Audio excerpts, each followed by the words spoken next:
திரு செந்தில் பாலாஜி மீதான வழக்குல எதிர் சைடுல காசு கொடுத்தேன்னு சொல்ற தொழிலாளர்களுக்காக கோடி கோடியா வாங்கக்கூடிய வக்கீல்லாம் வந்தாங்க. இது சென்ட்ரல் கவர்மெண்ட் கேஸ்.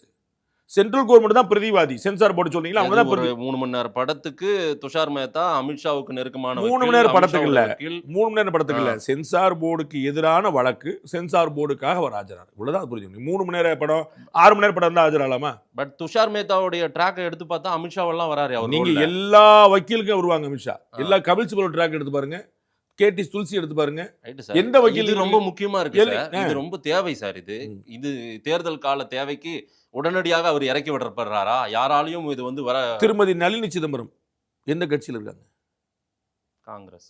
அவர் வந்து நீட்டுக்கு ஆதரவா ஆஜரானாங்க. ஞாபகம் இருக்கா சார்? நானு காங்கிரஸ் தனியா பேசி ஞாபகம் இருக்கான்னு கேட்டேன். உங்களுக்கு எல்லாம் நான் வந்து உங்களுக்கு வக்கீலுடைய தொழில் புரியலங்கிறனால சொல்றேன். இல்ல, எனக்கு அது தொழில் தான். அவ்வளவுதான். ஆனால் இன்னைக்கு அரசியலுக்கு பயன்படுத்தப்படுது. நீங்க அவங்களுடைய ட்ராக் ரெக்கார்டு பாத்தீங்களா? அது நளினி சிதம்பரத்தோட ட்ராக் ரெக்கார்டு. நீட்டுக்கு ஆதரவா இனிமே இந்தியாவில் நீட்டு கிடையாது அப்படிங்கிற வார்த்தையை பயன்படுத்தினாங்க. சிதம்பரம் அவர்கள் வந்து நீட் வேண்டான்னு சண்டை போடுறாரு. நளினி சிதம்பரம் வந்து இனிமே இந்தியாவில் நீட் கிடையாது பேட்டி கொடுத்தாங்க. அவங்க வழக்கறிஞரா கொடுத்தாங்க.